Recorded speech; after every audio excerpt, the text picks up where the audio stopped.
आज सुंदरकांड के माध्यम से मैं आप सभी को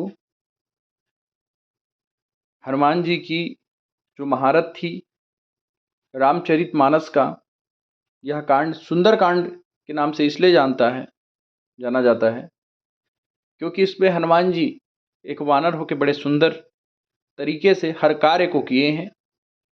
जीवन में जितनी भी समस्याएं आती हैं उन समस्याओं से जूझने के लिए सुंदरकांड हमें सुनना चाहिए। इस सुंदरकांड ने मेरे जीवन में काफ़ी परिवर्तन किया है, शायद सभी भक्तों के जीवन में परिवर्तन कर सकते हैं। इस सुंदरकांड से मैंने सीखा है कि लगन के साथ किया गया कार्य जरूर पूरा होगा।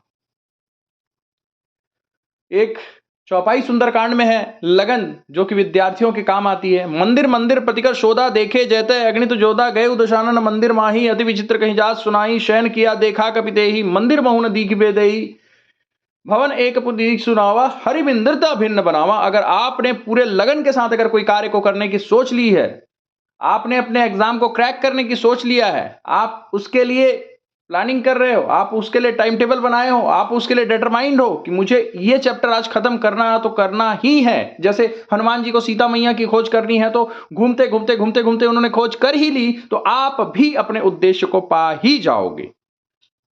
आप कमेंट्स में बताइएगा। मैं सुंदरकांड शुरू करने जा रहा हूं कि कैसा लगा ये समरी जो है। सुंदरकांड का पाठ पूरा करना चाहिए हमें, लेकिन काफी जो लोग हैं उनके पास समय कम रहता है, जिसके लिए मैंने सोचा कि आज सुंदरकांड को मैं संक्षिप्त रूप से बताऊं। शुरुआत में श्री गणेशाय नमः और हनुमान जी का ध्यान करता हूं मैं, और ध्यान करते हुए जो है मैं शुरू करता हूं उनकी महिमा को बताना, और उनकी महिमा से हमें सीख लेना चाहिए कि हमें लाइफ में हर चीज कर सकते हैं जो हम करना चाहते हैं। पूरे लगन से किया गया कार्य करने पर हमें 100% उसका रिजल्ट मिलेगा। ओम श्री वज्रनकाय विद्महे वज्रहस्ताय धीमहि तन्नो हनुमान प्रचोदयात्। ओम हनुमते नमः सीताराम गुणगानम हनुमत कृपया सह अंजनी मात्र दृष्टया मम जीवन पवित्रेत। श्री कृष्णाय नमः। सुंदरकांड रामचरितमानस का 5वां कांड है, जिसे गोस्वामी तुलसीदास जी ने लिखा है। यह कांड भगवान पवन पुत्र महावीर विक्रम बजरंगी हनुमान जी के पराक्रम, भक्ति और बुद्धिमता का अद्भुत चित्रण प्रदर्शित करता है। ऑफिस स्टाफ और भी बहुत लोग हैं जो जब भी आपको भय लगता है तो जरूर अवश्य यह संक्षिप्त सुंदरकांड सुन लीजिएगा, जो हमारी एक कोशिश है। भय, कॉन्फिडेंस, हर एक लेवल को हमारे वीर बजरंगबली जो है पूरा करते हैं। और वीर बजरंगबली हमारे जो इष्ट हैं। सबसे पहले हनुमान जी को समुद्र लांघना पड़ा। जब सीता माता का हरण हुआ तो हनुमान जी जब समुद्र लांघने गए तो कहा गया कि एक जामवंत मिले, और उन्होंने कहा कि हनुमान जी आप ये कार्य कर सकते हो। तो आपके जीवन में कोई ना कोई व्यक्ति मिलता है जो बोलता है कि आप ये कर सकते हो, तो आप उसकी बात जरूर माना करो, क्योंकि वो व्यक्ति आपकी मदद कर रहा है। जिस प्रकार से जामवंत जी ने हनुमान जी को बोला आप कर सकते हैं ये चीज, हनुमान जी ने जामवंत जी की बात को मानी और निकल चले समुद्र लांघने के लिए। लंका जाने के लिए समुद्र पार करते समय रास्ते में बहुत सी कठिनाइयां आई। वैसे जैसे हम लोग अपने जीवन में कोई चीज पाने के लिए बहुत सी कठिनाइयां आती, बिना कठिनाइयां के जो चीज मिलती है वो बड़ी नहीं होती, और कठिनाइयों के साथ जो मिलती है वो चीज बहुत बड़ी होती है। और उसको पाने के लिए वैसा ही जितनी कठिन परीक्षा उतनी ही मेहनत हमारे वीर बजरंगबली ने की, और हमें भी जीवन में वो करना है। हनुमान जी के रास्ते में एक सुरसा नाम की माता आई और उन्होंने कहा आज सुरन मोहे दीन आहारा, मुझे आपको जो है आहार के लिए भेजा है। हनुमान जी बोले, माता, मुझे माता सीता क्या खोज करके आ जाने दो, फिर आप खा लेना। लेकिन सुरसा माता ने नहीं माना। सुरसा माता ने बोलने पर हनुमान जी ने बोला कि जीवन में कभी कभी ऐसा बोलते हैं तो लोगों को खुश रखने के लिए हमें शांत रह जाना चाहिए। हनुमान जी ने वही किया। ठीक है माता, आप बोलती हो, नीच मानती हो तो खा जाओ। जस जस सुरसा बदन जैसे जैसे सुरसा ने अपना मुंह को बढ़ाया, हनुमान जी ने अपना रूप को बढ़ाया। हनुमान जी विशालकाय हो गए और जैसे ही सुरसा ने अपना मुख को बंद करने की कोशिश की, हनुमान जी अंदर जाके बाहर आ गए। मशक समान रूप धर के बाहर आ गए। छोटे से हो गए हनुमान जी। हनुमान जी बाहर आ गए। फिर एक छाया ग्रहणी आई, सिंह का, उसे भी सामना किया। बहुत सी बाधाओं का सामना करते करते हनुमान जी जो है लंका पहुंचे। जब लंका पहुंचे तो लंका में भी एक राक्षसी लंकनी है, उसे पराजित किया और पराजित करते हुए अशोक वाटिका में प्रवेश किए। अशोक वाटिका में जब प्रवेश किए, मंदिर मंदिर प्रतिकर शोधा देखे जैते अगणित जोधा, जो चौपाई में जो शुरू में बोल रहा था, वो लगन थी हनुमान जी की, हमें सीता माता की, माता जानकी की खोज करके लानी है। और हनुमान जी गए और माता जानकी की खोज करने के लिए, और उनको माता सीता से मुलाकात हो गई। हनुमान जी श्री राम जी का संदेश माता सीता जी को दिए और उन्हें धैर्य भी दिया। आप भी जीवन में अगर कोई व्यक्ति मिलता जो अपना धैर्य खो देता है, तो उसका धैर्य बनाने के लिए आपके अगर वचन से धैर्य बनता है, तो आप ऐसी वाणी बोलिए, मन का आपा खोए, और इनको शीतल करे, आपहु शीतल होय। सीताराम हनुमान, सीताराम हनुमान, सीताराम हनुमान, सीताराम हनुमान।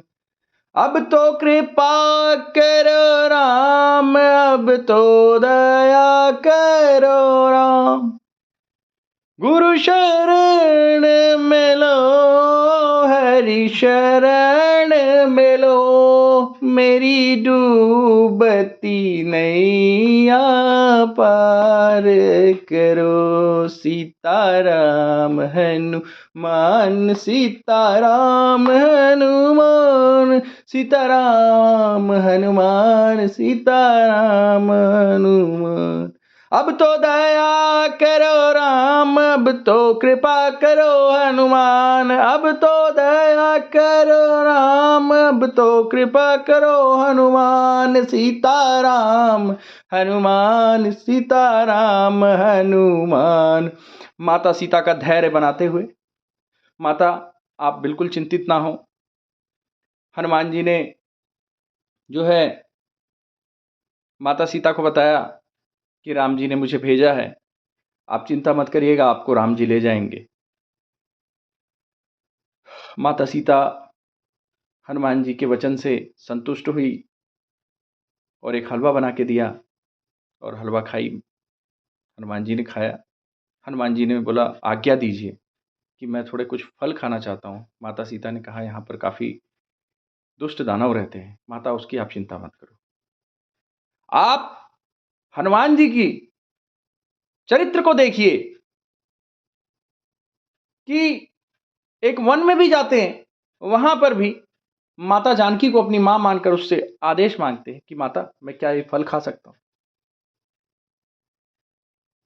इस प्रकार से अपनी माता का अनुमति अवश्य हम सभी को मानना चाहिए। और वैसा ही हनुमान जी ने एक शिक्षा दी है। हनुमान जी के प्रत्येक कार्य से एक एक शिक्षा मिलती है। सुंदरकांड जिसने अपने जीवन में उतार लिया वो जीवन में समस्याओं को यूं ही लांग जाएगा जैसे वीर बजरंगबली समुद्र को लांग गए। जल्दी लांग गए अचरज नाही, दुर्गम काज जगत के जेते, सुगम अनुग्रह तुमरे तेते। जितना भी कठिन कार्य है वो सुगम हो जाता है वीर बजरंगबली की आराधना करने से। लंका दहन का समय आया। रावण के आदेश पर मेघनाथ ने बंदी बनाया। हनुमान जी को उलाहना देते रहे बंदर, सठ बंदर, मूर्ख बंदर। हनुमान जी ने कहा कि हे लंकेश, आप राम जी की महिमा कर लो, आप मोक्ष को पा जाओगे। लेकिन फिर भी रावण का अहंकार रावण को ले गया। लंकेश ने एक ना मानी। सभी लोग हंसते रहे। हनुमान जी, इसीलिए जीवन में कभी कभार अगर आपके ऊपर कोई अगर हंसता भी है तो शांत रहना। समय आने पर, वीर बजरंगबली ने समय आने पर उसका जवाब दिया। समय का इंतजार आपको करना चाहिए। अगर जीवन में ऐसा रहता है तो आप अपना चरित्र इतना महान कर लो कि बदला लेने वाले को अपने चरित्र से बदल डालो। हनुमान जी को कहा गया, बहुत लोगों ने कहा कि दूत को कभी नहीं मारा जाता, चौपाई भी है इसमें। फिर भी उनको जस हनुमान जी को बोले कि पूंछ को हनुमान जी इतना लंबा कर लिए। फिर हनुमान जी की पूंछ में आग लगाई गई। हनुमान जी पूरे लंका के सभी जगह गए। विभीषण का घर छोड़कर पूरी लंका में जाकर आग की लपटें लगा दी और लंका को जला दिया। और हनुमान जी अपना कार्य पूरे साहस, कर्तव्य निष्ठा, दृढ़ संकल्प के साथ करके वापस लौटे, प्रभु श्री राम जी को मिले। बोलो जय सिया राम, सीताराम।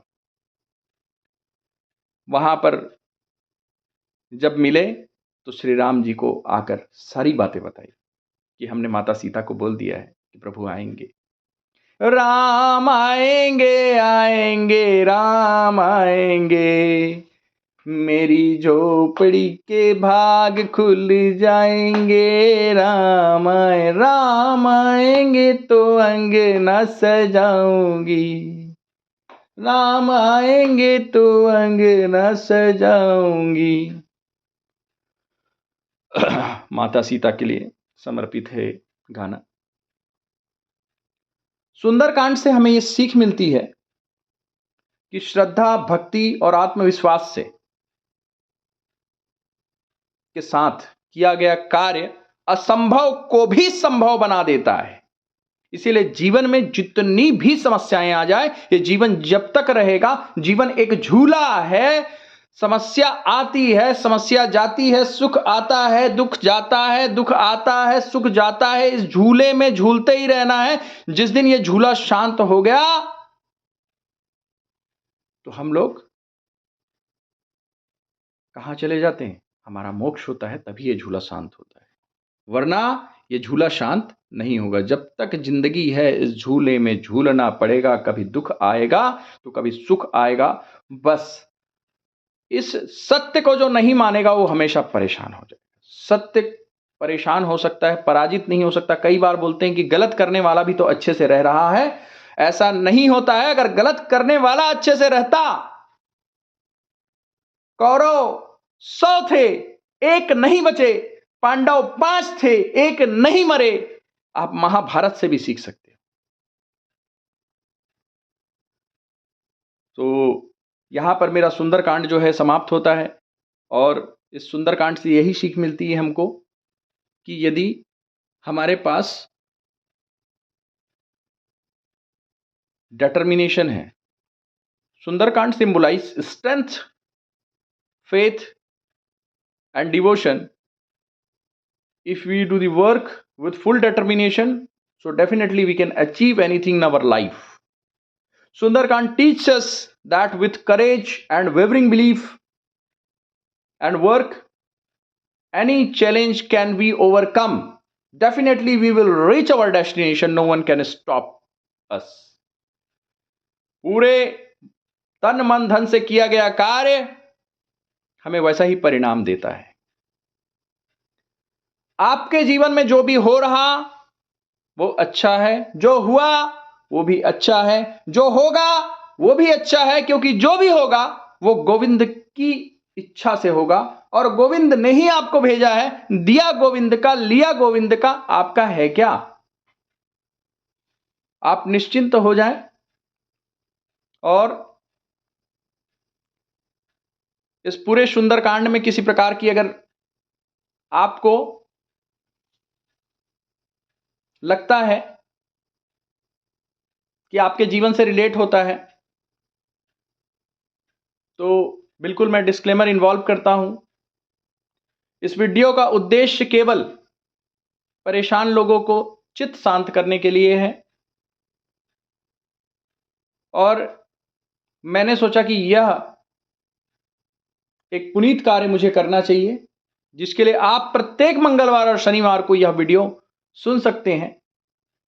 साथ ही विद्यार्थियों को भी मैं यही संदेश देना चाहूंगा वीडियो के माध्यम से, जिस प्रकार से हनुमान जी बार बार जगह जगह उनको समस्याएं आई, वैसे ही आप नीट की तैयारी करते हो, आईएएस की तैयारी करते हो, आईपीएस की तैयारी करते हो, तो समय समय पर आपको कभी टेस्ट में फेल हो जाते हो, फिर पास होते हो, फेल हो जाते हो, ये चलता रहता है। आपको हार नहीं मानना है। जब तक सीता माता नहीं मिली हनुमान जी हार नहीं माने और हनुमान जी को सीता माता मिली। उसी प्रकार से आप जीवन में कभी मत हार मानिएगा। आपको जो चीज चाहिए जीवन में मिलेगी समय से पहले और भाग्य से ज्यादा। अगर आपने सोच रखा है तो आप पूरी लाइफ दुखी रहोगे। जो मिला है वो कम नहीं, जो नहीं मिला उसका कोई गम नहीं, जो मिला है वो लाजवाब है, जो नहीं मिला वो ख्वाब है। आप इस वचन के साथ अपना जीवन जियो। आपकी जिंदगी, हम वचन देते हैं कि आपसे शानदार किसी का जीवन नहीं होगा। हम लोग अपने जीवन में जब अपने से अच्छे को देखते हैं तो सबसे ज्यादा हम परेशान होते हैं। हम भौतिक चीजों पर इतना भरोसा कर लेते हैं। आप यदि 20 साल में भी कुछ नहीं किए हो तो आप 3 साल में कर लोगे, अगर आपके अंदर वो डिटर्मिनेशन आएगा कि मैं ये काम करना चाहता हूं, क्योंकि ऐसे करने वाले 100 में केवल 5% होते हैं। आज इस सुंदरकांड के माध्यम से आप बिना चिंता के अगर काम करोगे तो काम सही होगा। चिंता होकर अगर काम करोगे तो काम गलत होगा। आपके स्वास्थ्य में भी खराबी आएगी, बीपी शुगर सब बढ़ता है उससे। आप चित्त को शांत करें, मन को शांत करें और निडर होकर कार्य करें। याद रखना, जीवन में जो उद्देश्य हो वो काल्पनिक ना हो, वो वास्तविक हो, जिसे आप कर सकते हो। और जो काम करते हो उस दिशा में हो, दिशाहीन काम मत करें। पहुंच जाऊंगा। कहने का मतलब है कि जो ट्रैक है आपकी जिंदगी का, उस ट्रैक में आप जो है चलते रहोगे। जिंदगी का ट्रैक है, सपोज आपको जाना है अयोध्या और आप ट्रैक पे खड़े हो, कहां पर? गोकुल में। अगर गोकुल से अयोध्या के ट्रैक में खड़े रहोगे तो बीच बीच में समस्याएं आएंगी, जीव आएंगे, जंतु आएंगे, लेकिन आप अयोध्या तक पहुंच ही जाओगे। ठीक है। ये समझाइश के लिए था, डिस्क्लेमर इन्वॉल्व है। Wish you all the best.